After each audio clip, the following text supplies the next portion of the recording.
to MJ's Progress Not Perfection. Tonight is a new kind of episode. It is going to be a panel episode with 8 of us. Everybody's been on the show before. Well, Natalie, it's funny, this episode comes out today on the 29th, and I'm interviewing Natalie today on the 29th. So her episode will be out later.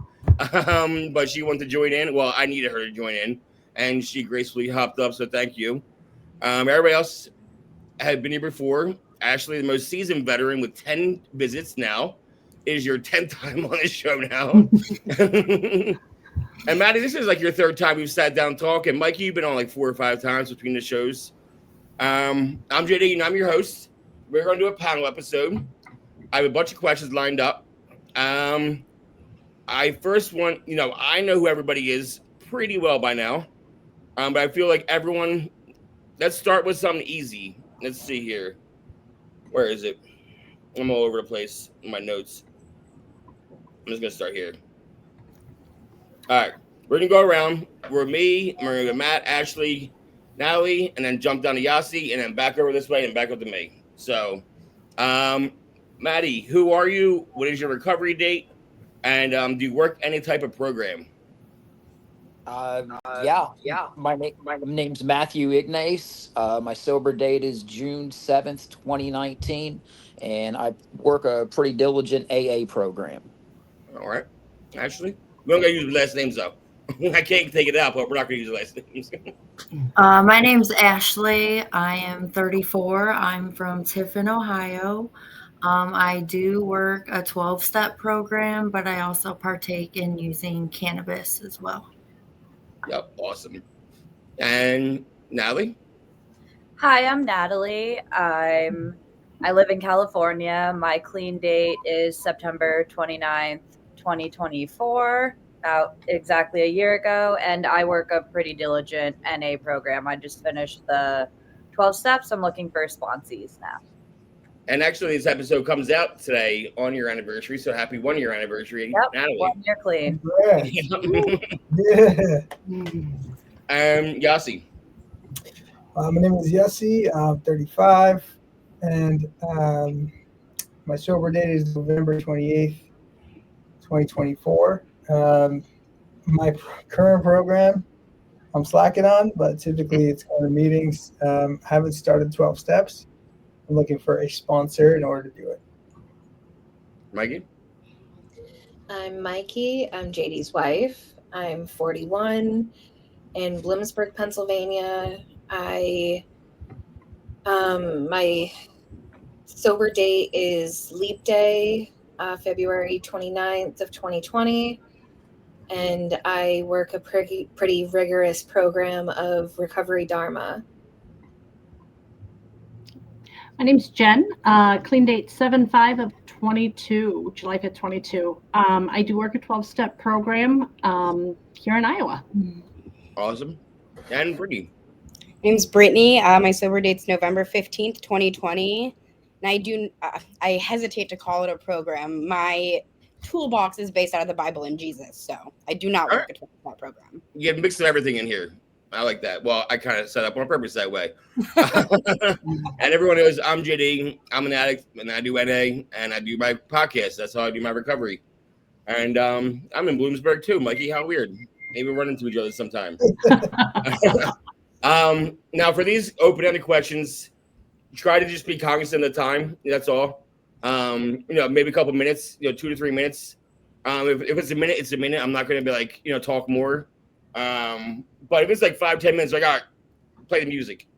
Matt, let's start. This question's for everybody. We're going to start with Matt. What does being part of a recovery community mean to you? It's fellowship. It's showing up for others. It's showing up for myself. And it's really just allowing myself to be no matter what I'm going through. I have a pretty incredible fellowship that if I'm not at a meeting more than like twice in a week, they're reaching out. But there's a number of people that I reach out to every morning and reach out to me. So it's really the fellowship for me. Awesome. What does it mean to you, Ashlee, being part of a community? Well, originally it was just 12-step meetings and like different type of recovery events. in my area. Until I get static. Is there a static? You're staticky right now. Is someone hearing it? We're good. Never mind. What have I got, Ashley? You were doing it in your area.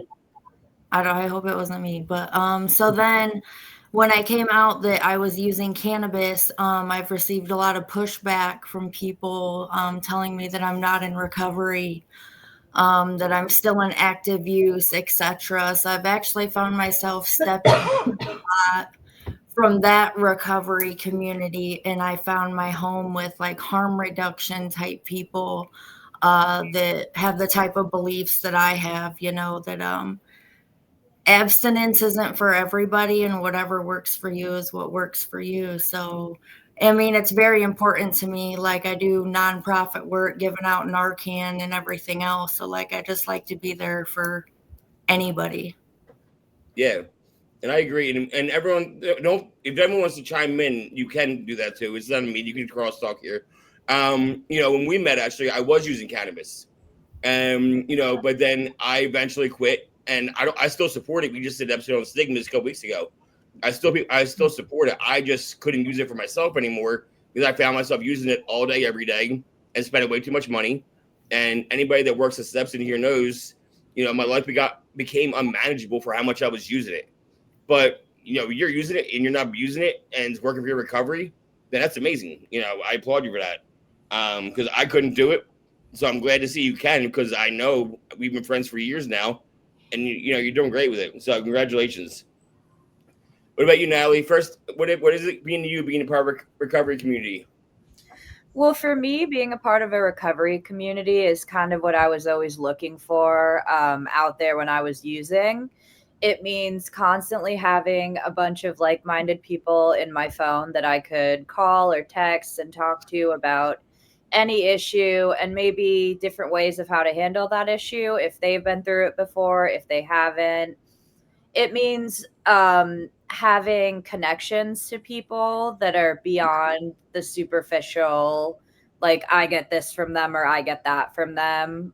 It means true friendship, and it means accepting different people's styles of recovery. I also work in harm reduction, and I think harm reduction is really important. I give out Narcan at a little table at the festivals I go to, and that feels like a very safe place to me. And I feel like I get to make the world a safer place for other people. So yeah, that's what recovery community means to me. Thanks for asking, JD. You're telling me somebody like you with that kind of headset goes to festivals? How is that going to festivals being clean now? Because it just popped in my head. I never asked you before.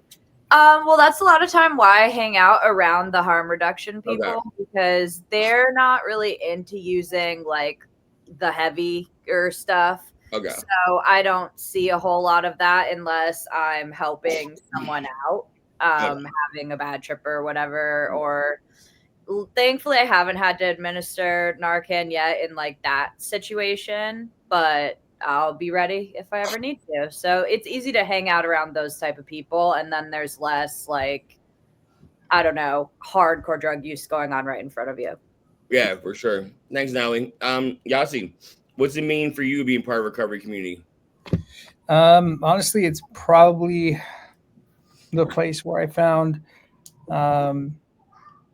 the ability to come to terms with being an addict. And I could not have done that without the recovery community. I think also it allowed me to see different people and different kinds of use and recovery, having a much more open mind than I've ever had. It all happened in group. It all happened in meetings. It also is one of the coolest ways where you are of service by doing essentially nothing except sharing. Your existence alone it kind of gives somebody else hope. I've gone to I went with someone to an SPAA meeting just to help him out. He had never gone to one, and there was 3 of us in the meeting. And just because this other guy showed up and he didn't share and he didn't do anything, it was already like it kind of gave him hope. So just knowing that other people are there, where the group has 400 people or 2 people, it's pretty amazing. So it definitely means, honestly, it's really like this kind of unconditional love that you get from people who are, you just take off all the layers of what everybody's gone through their life. All the background noise just comes down to one level of, I'm just trying to do better. And meeting on that level has been profound, eye-opening. And it's also allowed me to kind of see the person as they are and look through all the haze, all the noise of life, and see them as this person who's struggling and who wants to do better. So it's been a game changer for not just my recovery, but my ability to see the world in a different way. Yeah. Great question. Like you said, and anyone who's ever been through AA knows that the cliche is a meeting is two alcoholics having a conversation. So that is the meeting right there. And for all those who don't know, Yossi and I are like a week apart in our recovery, and we both came to the same meeting like on the same day and found out we were like a week apart. So we're both going to hit, at the same time. We've been going through this the whole time together. It's been really cool. What about you, Jen? Consistent though. What's it mean for you? Or Mykee, I'm sorry. Mykee. I'm gonna pay for that later. For me, it's been about feeling less alone. Because I quit drinking at the beginning of COVID lockdowns. It was pretty isolating because really it was just you and I, JD. Yeah. In our recovery. And so in 2021, we tried to open a meeting center, and we had it open for 6 months. And that's where this podcast comes from. Yeah. The name is Mykee and JD is MJ's, so those who don't know. But building a community of, like Natalie said, like-minded people that are all from all different walks of life, but have the same type of goal in mind has been life-changing for me. In Recovery Dharma, we call it Sangha. That's our community. And it's based around Buddhism. And for me, it's been the support from family that I'd never had growing up. So it's been pretty rad. Thanks. Awesome. Now you, Jen. For me, it's all of the things everybody's mentioned. It's the connection, it's the service, it's the giving back, it's the having that safe place. It really is in so many ways like family, because I wouldn't choose to be in a room with all those people, but there is a connection from me to every single one of them. And there is something that we all need each other for, whatever that looks like. But that's what my recovery community looks like. And, one of the things that I've had to learn, like especially going through school and stuff recently, is that looks different for everybody. For some people, their recovery community looks way different than mine. And as long as it works for them, that's it. That's all that matters. Yeah. My sponsor always says the opposite of addiction is connection. That's absolutely. You get right there for me. It's awesome. What about you, Brittany? What does it mean for you being, because you're part of a different kind of community than the rest of us? So what's it mean for you? Yeah. So I came up in a Christian recovery community that was very AA and NA heavy. Okay. And it just really, it never resonated with me. And after I got saved and moved back to Vegas, I came to realize part of why it resonated with me was because, similar to Ashlee, because I medicate my ADHD, a lot of people were not willing to call me sober. And like that to me is a whole whatever. But I had to shy away from that because I was not going to get like essentially bullied for treating a diagnosable condition with a medication that's prescribed to me.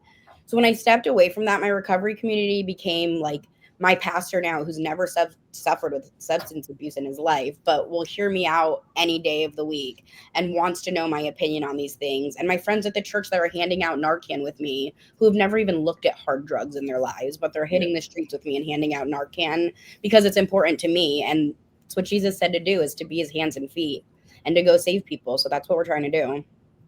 I love that. That's awesome. That's awesome. I relate a lot to the prescription ADHD treatment and ADD treatment. I think it's like there's guys who came into rehab who are like, I abused Vyvanse, or I abused Adderall, and that's why I'm here. And so they were there to recover from that, and so that's not an option for them. But for me, it was like, especially in the baby stage, I'm still in my first year, and then to like literally fear it I was terrified. And I'm talking to my psychiatrist, and he's like, well, you should be taking it. And I was like, yeah, but that I'm not going to be sober. Like these elements that you're talking to, especially in these beginner stages, really kind of mess with the narrative in the mind. I don't know if you experienced this where it was like, well, am I sober? Well, if I'm not sober, then why should I be sober from anything? You know what I mean?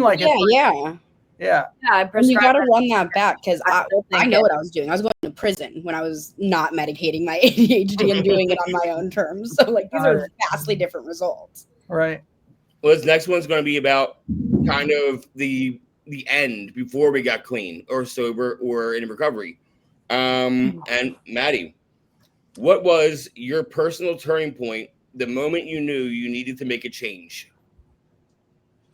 Probably my 20th Not time. your first 57. Now, Matt's been to 58 rehabs. First 57 didn't work for him. 58, that was the one, though.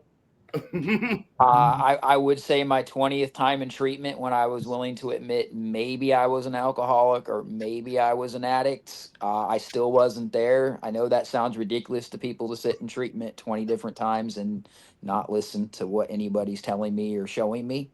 I wanted to change, but I wasn't willing to change. So, it would have been that time when the doctor stood me in front of the mirror and he said, "You're 2 days from dying. Do you not see how sunken in your eyes are and how yellow your skin is?"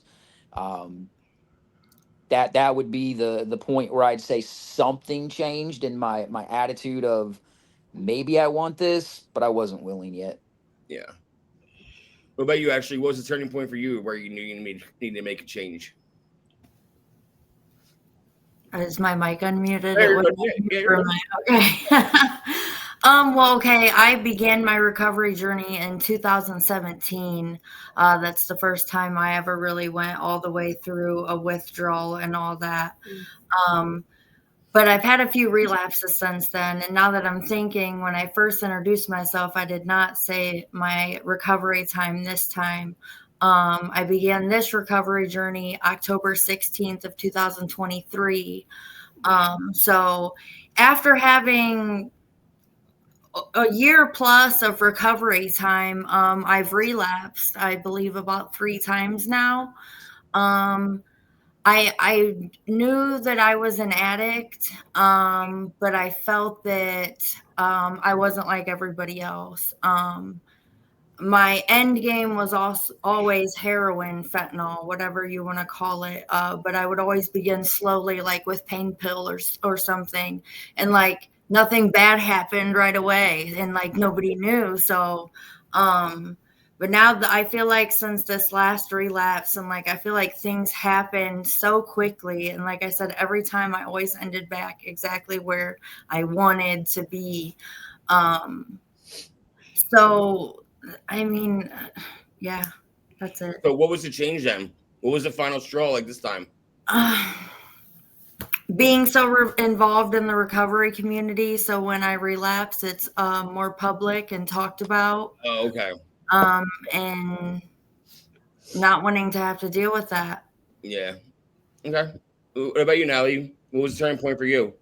Mine was last year, a little over a year ago. I went to a festival, Lost Lands in Ohio. It's really heavy dubstep. And I somehow, because my fiance knows all the producers, finagled the backstage band for the best day of the festival. And I couldn't enjoy meeting any of my idols because I was too worried about where I was going to get my next bag. And that's when it started to really suck. And then a week later, I was staring at a phone in jail. And that's when it really sunk in. Yeah. And that's my clean date. Well, congrats again on 1 year. Yossi, what was your turning point, in November or last year? Oh, man. It was a long time coming. I think the turning point for some, I remember in rehab the day and the moment where I realized I was an addict. I didn't even realize I was told I was an addict.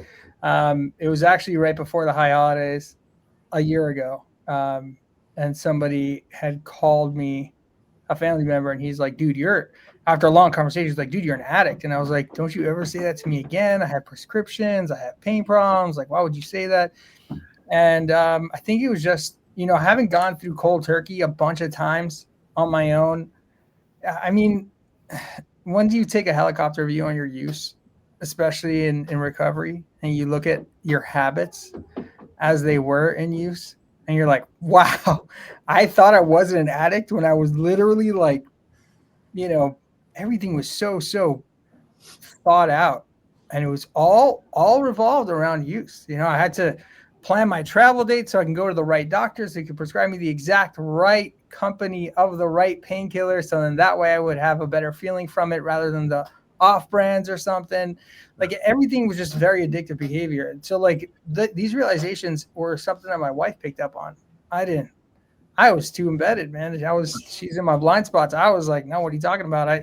This is for medicine, and I think the turning point, it's tough because I feel like when I first did it, when I first went to recovery, first went to rehab, it was to detox. It wasn't to admit that I'm an addict or to realize I'm an addict. It was just like, I just got to get off of this. And I did that for my wife and my kid.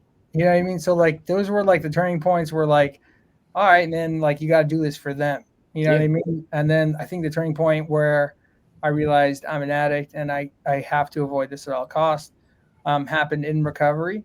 Mm-hmm. Not in recovery, in rehab. And then I on purpose have told almost everybody that I've met that I'm an addict. I've had to own it, and I've had to say it so that I cannot doubt it.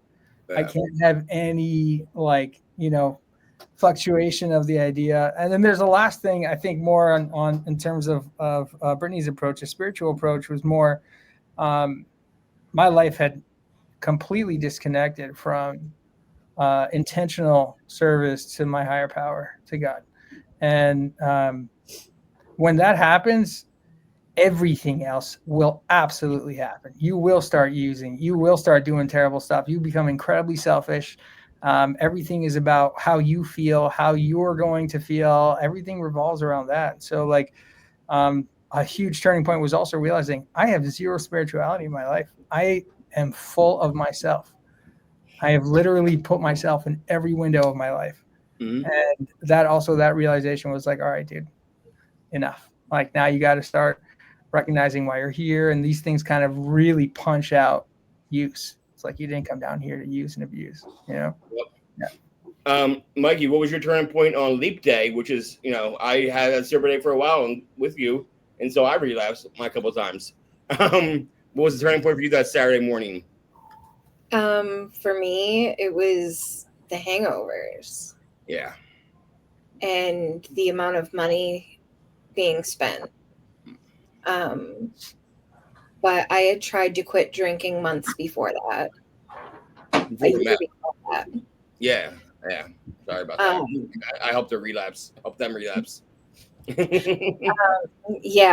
I had to get a surgery, and my surgeon actually sat me down and was like, if there's alcohol in your system the day of surgery, I won't operate. And I was like, well, fuck. So I went through 10 days of no alcohol and actually used cannabis to get through that as my harm reduction. And during that, I had this epiphany that, holy shit, I'm an alcoholic. And I realized the damage that I was doing to my first marriage, to my kids, and to myself. The way that I was behaving, the way that I was spending out of control, the way that everything revolved around, getting my next bottle. Wow. So yeah, that's what it was. Jen, you remember your turning point? I think I know yours. What was your turning point, Jen? Oh yeah. Sitting in jail and looking at spending the rest of my life there, and there was just nothing. 27 felonies, right? Well, no, 27 charges, 16 felonies. 27 charges. 16 felonies, 11 aggravated misdemeanors, looking at 255 years. And there was nothing, like there wasn't fear or panic or there was a lot of like grief and guilt. I had to call my daughter and say, hey, like as someone else who's gone through this, I need you to be the one to unlock my bedroom door and see what's in there. But yeah, that was definitely it. Yeah. What about you, Brittany? I feel like mine's twofold. So initially it was having prison time over my head, and the judge had intentionally said, if you go back, I'm giving you the longer sentence of a 5 to 15. And my PO finally showed up at my door. My mom told him where I was, and he was like, hey, you have 24 hours to figure out what you're doing with your life, or we're going to go on a little trip. So I went to California to get sober, but I got there and immediately relapsed. Like as soon as somebody had a bag, I was in on it. Hey, sorry, my cat. And then the second part, I didn't take it seriously. And then about 6 months into my recovery journey, I was kind of jumping onto the God thing. But my brother died really suddenly of a fentanyl overdose in treatment in California where I was. And there was actually a moment in the hospital room that I said to my friend that I was with, I was like, I could leave right now and not deal with any of this and like go disappear in the streets of California. And before he could even answer, I heard God tell me, like, you won't, though. You won't, because this is your mission now. And I've never looked back from that moment. It's how I honor my brother. Yeah. Oh, they hear that. We were talking about stigmas, a bunch of times with cannabis in this one already. But the next question I've written down is, what's one misconception about addiction that you wish more people understood? Wait, Judy, what's your turning point? My turning point? Yeah. I would say the psych ward in Philadelphia, having everybody hate me. Took way too many Xanax and overdosed. I don't remember much from the hospital except for there's one thing I remember from the hospital after I overdosed, and unfortunately is when they put the catheter in me. And I wish there was any other memory besides that, but that was the one.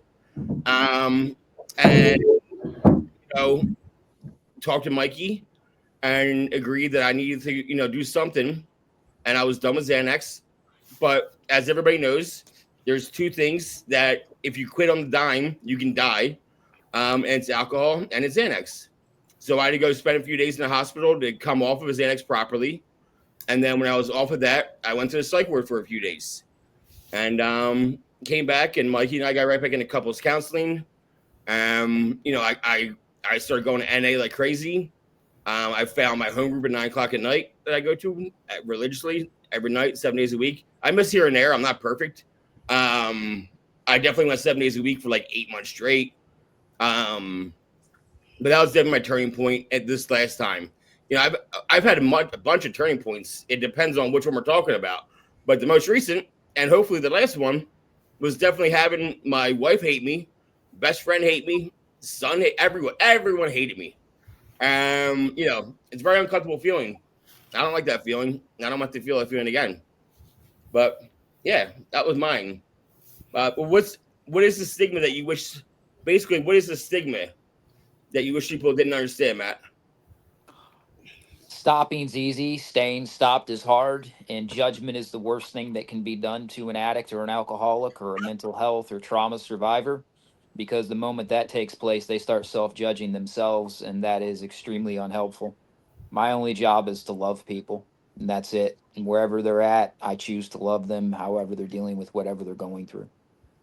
Yeah, and I know, Ashlee, we've talked about stigmas. You've been on. This is your second panel. The first panel about stigmas. This is your third panel. The other panel about stigmas. Now this one, and a question about stigmas. Here we are again. What do you battle with the most? I want to put it on you because you deal with this all the time. What do you wish people understood in the rooms about cannabis is not keeping you back into putting a needle in your arm or putting things up your nose? Well, it's like you've heard me say this before. I'm good at taking what I want or what I need, and I can leave the rest. If I feel it's something that's not beneficial to me, I can kind of just let it go. But like one thing I do notice that they push a lot in the rooms is if you use it all, like you're gonna go back out. Any type of substance, it doesn't matter what it is. If you use it, you're gonna go back out. And you got to find a good meeting, because I have found better meetings over others. Like the home group I have now accepts the fact of like taking mental health medications. They're not really big on the whole, you can't do absolutely nothing. It's a women's group too, so I feel that a lot of them understand a lot of the different struggles that like specifically a female can go through during active use and then in finding recovery. But I was gonna say the one thing that I wish, a stigma that a lot of people didn't have, is like growing up, a lot of it was an addict was like a dirty person that was like on the corner panhandling or like living under a bridge and like wearing a trench coat and stuff. And like a lot of people just need to understand that that's not what it is. I mean, I feel like if you would see me walking down the street, you couldn't just look at me and know like that girl uses substances, you know? And then another thing was that the total abstinence is the only way. Like somebody has this magical recovery answer, and it has to be 100% abstinence, and you have to be walking this certain line in order to be in recovery or worthy of having that title. So, Yeah, I like that. What about you, Natalie? What is the misconception about addiction that you wish people understood? I would also challenge the fact that people seem to think addiction has one face, when really I've seen addiction wear every single face that there is in humanity. And I would also just challenge that judgmental, you can't even take psych meds prescribed to you approach, because I do know people with different levels of mental illness that are in recovery, and they actually wouldn't be able to stay clean if they didn't take their medication. So that's just all I would want to say is like, if you're working with a psychiatrist or a doctor and you're not manipulating them, that can be a real thing in recovery. And that is a very real thing in my recovery. Yeah. Thanks, Natalie. I've never manipulated any of my doctors, so I don't know what you're talking about. No, I am. He is not my psychiatrist anymore because I manipulate the shit out of him. Mr. Silawanowitz, if you're listening, sorry about that. Yossi, what's the misconception for you, bud? Oh man, there's a few. I definitely agree with Natalie and Ashlee. I think one of the first ones is like people think an addict is a bad person. Like when you think of what an addict looks like, you think of just like this dirty, grimy person who's on the street. And I think the people that I met, some of the people that I look up to the most when they described their addiction and how they were sharpening their needles on sidewalks, these guys were in suits. You know what I mean? Like these guys were like put together. They were hiding from their families, and so they didn't want to do it at the house. And so, but then he only had one needle, and so like, and I'm like, dude, bro, like you're this picture perfect guy. You know what I mean? It's completely the opposite. I think that's one of the stigmas that really rings out. It was something that I had to battle. My first NA meeting, I was terrified out of my mind, and I remember being shocked that there was this woman who with her kids there who was put together and clean and nice, and you know, and I was like, what, like, is she here to like what, like does she fund it? Like it was strange for me. That's one of them. I think, you know, medically assisted recovery is cheating is one of the worst stigmas. I think that like in general, you know, saying that if we were all in the same class, in the same school, and they were trying to teach us something, we all learn differently. And we all need to be taught the way that we learn, not the way the teacher wants to teach, right? So like we're not going to learn if they're just going to teach us as a blanket human being. Each person has their own, you know, flavor and color. So like for recovery to just be like, oh dude, no, you can't do that because this person, you know, relapsed because they like, hey, I'm sorry, I'm not that person. It's not the same thing. So like, you know, having Cali sober and having, you know, medical, so like these kinds of things are so vital to know, especially when you're walking right into recovery and be like, dude, it's okay. And not only is it okay, it's actually necessary if this is something that you rely on to exist, right? Like beyond abuse, right? So if this is like SSRI or something, or if it's ADHD, or if it's smoking, if that's going to help you help yourself to the degree where your life doesn't become unmanageable and doesn't become uncontrollable, then there's no reason why you shouldn't do it. I don't want to find out right now if I'm an alcoholic, so I'm not drinking, but I never struggled with alcohol. But I toy every single day with the idea of it. Every day. JD, you know this, man. I talked to you about this a couple of times. But I think that stigma of like, you can't use meds. You're only replacing one thing with the other. You and Natalie actually told me, I think it was in my first meeting or my second meeting. I was like, guys, what if I use kava? And I was like looking for an out to like deal with anxiety. And you're like, no, time out. But like, that's not, you're not going to your doctor. You're just trying to like self-help at home with the substance that you found. That's how you started. Like, don't do that. But I think the rest of it is pretty there. Yeah. We are put together. It's more than likely that the people who look most put together. Jordan Peterson just went, he's this renowned psychologist, and he just went to rehab for benzos, and you would think this guy's, you know what I mean? Like it doesn't show up the way you think it does. Yeah. Yeah. No, the movies used to be like, Mykee, what's the misconception for you? I want to echo, the more put together somebody is, the more likely they are to be an addict, because that's how it was for me. I was at my most, like, my hair was done every day, my makeup was perfect, my clothes were always styled, but I was a full-blown alcoholic. I was drinking at work, I was drinking after work, I was drinking all the time. And since getting sober, I've embraced comfort. But also, like harm reduction, medicated assisted recovery, stuff like that. Like I live with a chronic condition. I use muscle relaxers. I used cannabis for the first almost 5 years of my recovery. Congrats on 1 year and 2 days. In 2 days, they'll have 1 year from cannabis. Yes. Congrats, Mykee.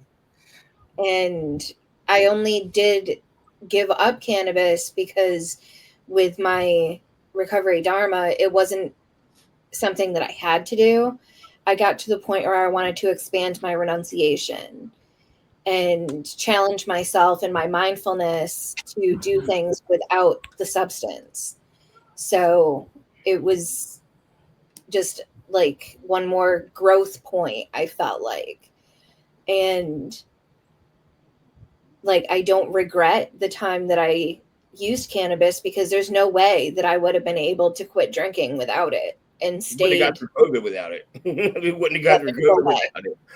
There's no but yeah, for me, it's that, anybody can be an addict. Absolutely anybody can be an addict. Yeah. Mykee, just a question. Just because I feel like I did this a lot. Do you feel like we were put together externally to almost to hide, or to be like, I'm not an addict, I'm put together? Yeah. Yeah. It was like a way to like show that, like, there's an addict look like this. You know what I mean? Like, exactly. Yeah. I would like power dress and then just all these different drugs on me, but I'd be like, I'd look so clean cut, all designer. Right. Yep. I was still a scrub either way. Looking at my shirt, sweatpants, it didn't matter. I was comfy. One if I was high or if I'm clean. What's the misconception for you, Jen? I think the obvious one is the one everybody's already said, that there's just not a picture. But for me, the other big one, I think, is that there are facets to this, and like we have evidence now that there are different reactions in our brains, and that there are different centers in our brains that are stimulated by different substances, and you can physically see addiction. And I don't think a lot of people understand that that are not in recovery, but also that are in recovery. And I think it's an aspect that helps us to show ourselves some grace, because we still have an obligation to take care of our disease. We still have an obligation to do the footwork. But when you can say to yourself, there is something else going on, it's no different than a diabetic who says, you know what, I have to treat my diet differently, and I have to treat my exercise differently. So my recovery is still my responsibility, but there truly is something inside of me that I could not have changed. And I think that's important for people to know too. Yeah, 100%. Absolutely. And Brittany, I know we all said the same thing, but what is yours? What was your misconception, Brittany? Obviously I agree with everybody, but I think amongst addicts is that people tend to find their path to recovery and cling onto it as if it's the only thing that could save every other addict they meet.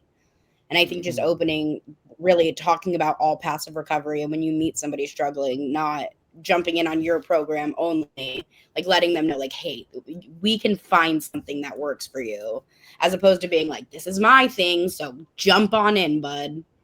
Yeah. Awesome. Well, this next question is not going to have the same answer because it's going to be specific to you. So we won't be saving the same answer the whole entire time. What's something you have in your life today that you never thought was possible before recovery? I have true friends, brotherhood, people who actually care about me. They are able to show that through their actions. It's not just lip service. They actually care about what's going on in my life. However, I don't have a problem admitting I still don't like to let many people in there. Still dealing with a few things in my life right now. However, I have gotten honest with about 4 or 5 people in my life, gut level honest. Usually before I'd only be one. So I would say that whatever we want to call recovery, it's allowed me to go deeper into that I need more people to know what's actually going on with me. Not that I need to know, it's that I get to tell them what's actually going on in my life instead of pulling away. Yeah, it's awesome. I agree. Ashlee, what do you have today that you never thought you'd be able to have?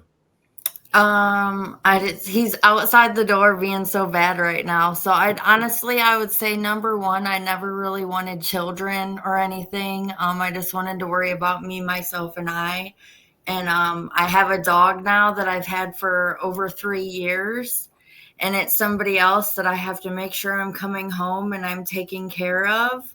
And he loves me just like I would have birthed him. And another thing, I probably would say being able to love myself, being able to accept the bad things I've done and be able to like make a funny out of them, versus wallowing in my own sorrows.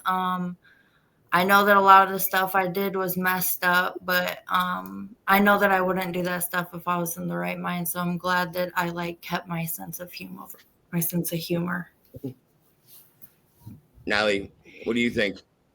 I think my number one thing that I have now that I never had before is peace and serenity, because my whole life I kind of looked for chaos and looked for drama and looked for substances, and now I just work from home, have my dog and my cat and my fiance, and eventually I want to have a family. And I never thought I would want to have a family, especially like a human child, when I was in active addiction, and now I do. So it's really expanded my possibilities. It's also a lot easier to travel without having to worry about bringing everything I used to bring. So I have freedom, serenity, and freedom. Oh yeah, because you travel a lot, like coast to coast, and you have to worry about your drug of choice being on you, hidden somewhere. Is that The what you're one saying? time my fiance forgot it, it almost ended us. Like it was so bad. So not having to go through that is great. Flying is a lot easier because my parents live in Connecticut and I live in California. So yeah. All right. And Yossi, what do you got today you never thought you'd be able to have until recovery? Money. No. I'm not spending so much on drugs now. Yeah. I'd say spirituality is the first one. It's not possible to have true spirituality in your life in active addiction. You're just too self-absorbed. I want to say maybe like clarity is a huge one. The ability to be present, to sit with things that are uncomfortable. These are things that like I just were out the door always. I could not be uncomfortable, which means I couldn't grow. So like these kinds of things were massive. I think also like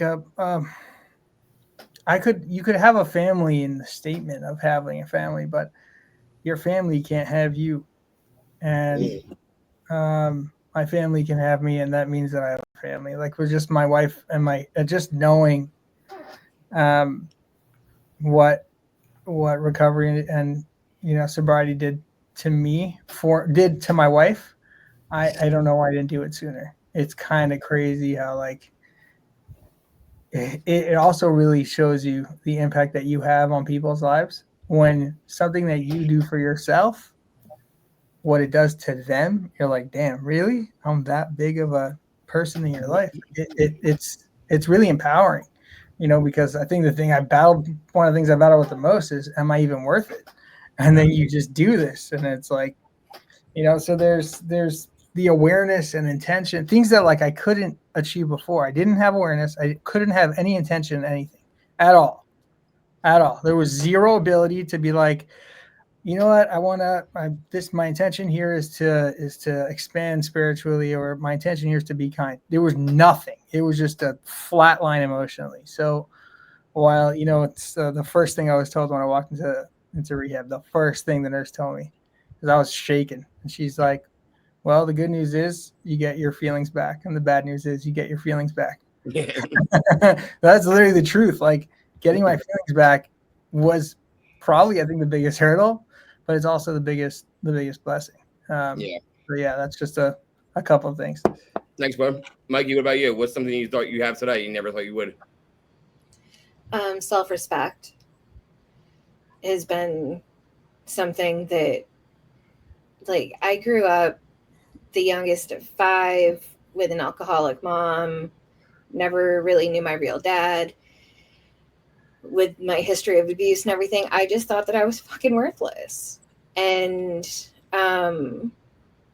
like my inner critic was always running, but I have self-respect now, and like I'm working on actual self-love, healing from everything that I went through, because like that was some heavy shit, but I'm still here, and that's my past doesn't rule my present anymore. Yeah. Awesome. What about you, Jen? Peace and serenity. Hope is a big thing that, like, I have a future I'm excited for. I have a future I look forward to, and I don't even know what it looks like right now, but like I can genuinely look forward to it. Self-acceptance is huge. Honesty, like just that whole I am what I am, and it doesn't suck, and I can be me and have a value to somebody else without what I can give them, what I can do for them. Like I can have genuine relationships now that are just based on I like you and you like me, and that's all it needs to be. Yeah. And Brittany, what about you? What do you have today? I think having trust in me again is the biggest thing. When I surrendered my life, I earned that trust back. That's like the big picture, but even just like owning a car, I didn't have a car in my name until I was 31 years old and got sober. Like having a bank account, having my insurance is in my name. If I did get pulled over, like I'm not going to jail. And so I have a life of peace because everything I do is no longer revolving around not getting caught for some aspect of it being a felony. Awesome. Now we have 2 questions left. I'm not going to do rapid fire just because of time, because these next 2 questions I already know they're going to go a little bit, because I know how we're all talking, so that's fine. Now, Matt, looking ahead, what does the future look like for you in recovery? Truthfully, I have absolutely no idea. I get asked to do things, and my sponsor is giving me the proper response of, I'm going to pray and meditate about that and talk to those who love me and those that I love, unless I feel a complete peace or serenity around the situation. That is the response I give. So when you ask me what's coming next, I have absolutely no clue. Okay. It's exciting. Ashlee? I'm not sure. I'm still finding my footing in this new harm reduction world. I'm trying to unlearn a lot of the negative things that have been drilled into my head from previous recovery type things. So I just hope that I can stay open-minded and continue to learn different things. All right. Now, what do you want your future to look like? I think maybe I worded that wrong. What do you want your future to look like? Like but maybe I read it wrong. As I wrote all these too, but like, what do you want your future to look like in your recovery? Well, obviously, only our higher power knows what's actually going to happen. But what I would really like to happen, and what I pray happens, is that I can continue to heal from the trauma that caused me to become, hardcore addict. Continue to heal those connections in my brain, find new healthy things that bring me joy. And I really would like to have kids in a few years. Yeah, that's awesome. What do you want, Yossi? What do you look forward to? It's a good thing that you said want, because this point, I've been slacking. So it's a good thing to know. Honestly, I mean, like, do you want to get a sponsor? Like you said, sponsor earlier. Yeah, I do want to get a sponsor. I would love to have my life, my identity with my life, to have a large percentage of it be a person who is active in the recovery community and who is the guy to go to if you're struggling. It's something that, like, I've been able to do a little bit. I definitely need to find a balance. Like, I get too immersed, but I would love for it to be in recovery. I would love to be like a genuine believer and liver in what I do, and in recovery, like just day to day, and not just say it, but actually exist in it and do it. I would love to be able to part with elements of my trauma in order to do that. I think, it's a lesson, not a life sentence. And I think acting like it's a life sentence has held me back a lot. Overall, I think what I want it to look like is to just be known as the guy who's in recovery, to myself, you know what I mean, and to others, and then to be able to be of service at a level that I didn't even know I could be. Yeah. Find a way to get there. I like that.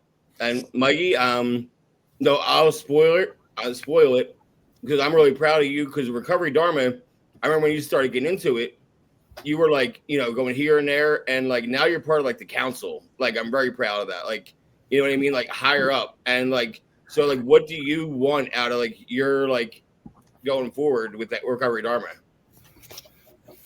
Going forward, I'm currently the co-chair of the outreach committee, and in that I spread the word about Recovery Dharma and how it's a program of empowerment, and you don't have to believe in anything besides your own potential to heal and grow. It's a trauma-informed thing, so like I just did a whole presentation for newcomers last weekend about like what it means to be trauma informed as a recovery program. And eventually I would kind of like to get voted onto the board, but that won't be for a few years when the next election comes up. Well, as we say in the other programs, keep coming back. Jen. Man, like, what do I want it to look like? I don't know.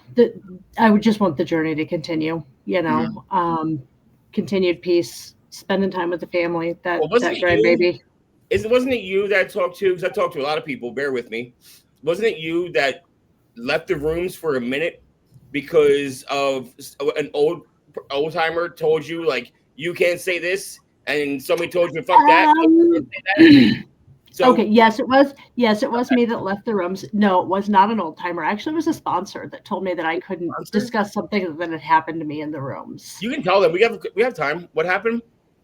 I was involved in a situation of a predatory nature in the rooms, and my sponsor at the time quit being my sponsor, and the response to me was, we don't talk about that around here. And it wasn't just my particular predatory situation, but we had several issues in our area where that had become a problem. And God bless my sponsor now, because her whole attitude is just fuck that, you say whatever you want. And so that's part of the process of continuing the journey, is just to continue making other people feel comfortable talking about whatever happens to them, continuing being willing to share, whether it's that experience or this experience or school or parenting. Yeah, that's what I want it to look like, to continue to be somebody that I can say, look, I can help you see that there's a way out, rather than here's your lesson about what not to do. Yeah. Awesome. And Brittany, bring us on home. We I'm have one more question, but yeah, for this one. I'm a planner, so I do know what it looks like. I'm launching a nonprofit before this year ends called the Lazarus Project. It's a Narcan ministry. The story of Lazarus in the Bible is Jesus bringing somebody literally from death back to life. So that's why the project is called that. There's some literal and figurative in there. I'll be finished with my bachelor's in drug and alcohol counseling next year, wrapping immediately into a master's program. And I want to start a for-profit and nonprofit treatment center in Vegas. So there's the same continuum of care, regardless of your ability to pay. Awesome. Right. And for me, it's keep doing my podcast. I don't care how many viewers they get. 5 viewers, 100 viewers, 1,000. I love doing this shit. I love learning about everybody. I love meeting all the people. It was funny when Brittany and I were talking. She said this guy Mike, and I'm like, I know Mike. He's on my show 3 times, and like he had been years ago. It's so funny how it works. Like it's such a small community, a small world, but like the recovery community, I've met so many people over the last 4 years that I want to keep doing this shit. I love the connections that I make. I run a speaker meeting every Thursday in my meeting. And every other week is somebody from the home group. And every other week is somebody from my podcast. Like Matt's already done it. Jen, you're lined up. Like, I love this shit. And the last question is, there's no, don't take forever, but it's is there one message that you want to leave with people watching this right now? There's hope. I mean, hope can happen in so many ways, no matter where you are. JD, you know a little bit about all of my traumas. It's one of those things that what trauma really did to me is it robbed me of hope, until people actually sat down and cared enough to tell me what they had been through, and some people say it's bad therapy. Being a trauma and substance abuse and mental health therapist myself, the one thing I let my clients know is I'm going to be human, and it's one of those things that there is hope in so many different places, but that's been my experiences. Trauma robs me of hope.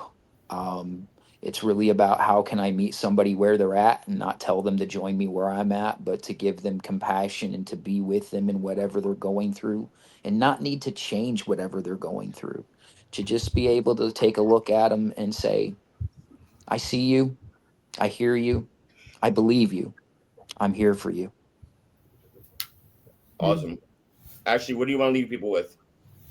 I want to say another episode, probably.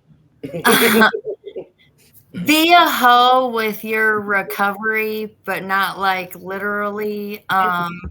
Give everything an opportunity and a chance. Don't think that because one person went to 12 steps and that's what they did and that's what worked for them, that's 100% is what's going to work for you, baby. There's so many different options, and don't let anybody think that the way you're doing it is any lesser than anybody else, because recovery is a different journey for everybody. Yeah, it sure is. Now, what do you want to leave people with? Just that anyone can get clean, and it doesn't matter how you do it. It just matters that you love yourself enough to stay alive. And that addiction is a disease. You're not crazy. It's a disease. It's not a deficiency of character. Yeah.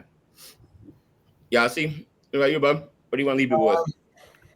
I would say two things. I would say first, along the lines of what Jen said, your use is a treatment of where you're at, of where we are at as addicts. Because we have a default setting that is unsafe and insecure in our own skin, and the only treatment, same way a diabetic couldn't say no to insulin, is we can't say no to our substance. This is how we treat ourselves from where we're at in our head. And so you're understood by a room full of people who literally agree with how you feel about yourself in terms of where we were in our active addiction. So like, no one's blaming you for trying to cure yourself or help yourself along with where you're at. But if you can stay sober for a minute, you can stay sober for a lifetime. Like literally, it is possible. And it takes looking at a room of people like this who have been, I mean, if we could like snap our fingers and show us all at our worst, we wouldn't recognize anybody here. You know what I mean? Like it would just be a completely different person sitting in the square. So, you know, we're products of the work that we've put in, but also every single addict, we were coming from the exact same spot, whether you have a really light addiction to a really light level prescription, or whether you're deep in the tunnels and sharpening needles on the sidewalk. It's coming from the same level of how we feel about ourselves. There is a way out. Yeah. Mykee, what do you want to leave people with? Recovery is possible. It doesn't have to look like everybody else's, like what Ashlee said. It's what you make of it. Because I know mine is what I make of it. Yeah, 100%. You are like to build up on that. You are not different. You are not different. You're no matter what you're like. No, but I'm different. No, dude, you're not different. It is possible. Mykee said it. Like, it is, dude. You're so like, yeah. You know, we don't want to be like the isolated. Yeah, that's another thing. Don't ever isolate. The second you isolate, this is usually when you go. But I mean, the list goes on. Sorry. No, and it happens all the time with this show too, because someone I'll be interviewing somebody and they're like, okay, you're not gonna believe this, and they'll tell me like, oh yeah, you're like one of 20 people that told me that story actually. You know, and they feel less alone now whenever that happens. You know, I let them know, like, don't worry, you can tell me everything because I've heard it. You're not alone. You know, It sucks that this happened to you, but you know, you definitely are not one of, you know, it's happened to a lot of people. And if you want, I can help you reach out to that person and you can talk to them about it. And, you know, I have no problem doing that. That's part of the networking that I said that I love doing about this, is I've connected a lot of people all the time. And it's something that I'm always going to continue to do. You know, I love doing that. It's part of my recovery. Is just, I don't make money. You know, we live in an apartment. We're in a house because of my podcast. You know, I work from home right here on the other side of this desk. You on know, 4th Avenue. And yeah, 4th Avenue. You know, I pay, you know, weekly to use this site to, you know, do this. I don't have any sponsors. You know, I do this. This is my super hobby. This keeps me clean. You know, and putting out the content is just as helpful for me as the other 8 on the screen right now, 7 on the screen right now, and whoever else is watching on that screen. So I love this shit. My uncle said one last thing. He said he works in recovery and addiction. He's a chiropractor, and he looks at me dead in the eyes and he goes, "Dude, you're not special." I was like, "Why would you say that?" He's like, "I'm sorry, bro." He's like, "I mean, you're a special human, but stuff isn't special. I find you somebody in 1 square mile, 50 people who are going through exactly what you're going through. Mm-hmm. Not special. It is doable." And it was honestly comforting, because when you think of like, oh, I'm different. Yeah, but I had a prescription. Like the second you start to do those negotiations, you start to think it's not possible. You know? So yeah. What about you, Jen? What do you want to leave people with? The biggest thing holding you back is whatever the lie is you're telling yourself right now. Yeah. That's fire. Yeah, I mean, I knew what my life looked like when I got out of jail and went into recovery, and what my life looks like today looks nothing like that lie that I told myself. Yeah. Well, yeah, you're amazing, Jen. Brittany, what do you want to leave people with? I think just that you're never too far gone to be redeemed and that you just have to surrender. And I'd also want to encourage people, if anyone like watching this wants to talk more about the Bible or anything like that, to reach out to you and get connected to me. Like, I would love to have those conversations. Yeah, for sure. Yeah, if you're watching this and you reach out to me, I know all of them. I'm friends with most of them on Facebook still. I talk to people still all the time. And I've had a show since July 2021. And I met some people that's been on the show from the rooms, but then there's people like Ashlee that I met, I don't know, on Faces of Opioids. I think That or Dark Side of the Spoon, maybe. No, I wasn't in that shit then. That wasn't in that.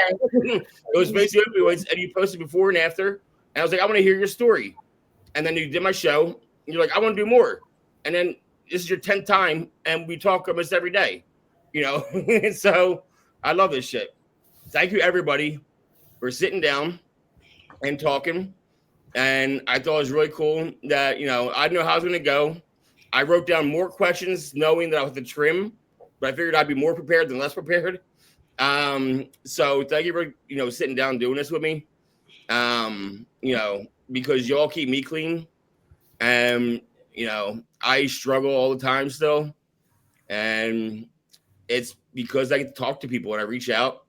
And when I am struggling, I say, hey, I need help with this. I need to talk about this right now.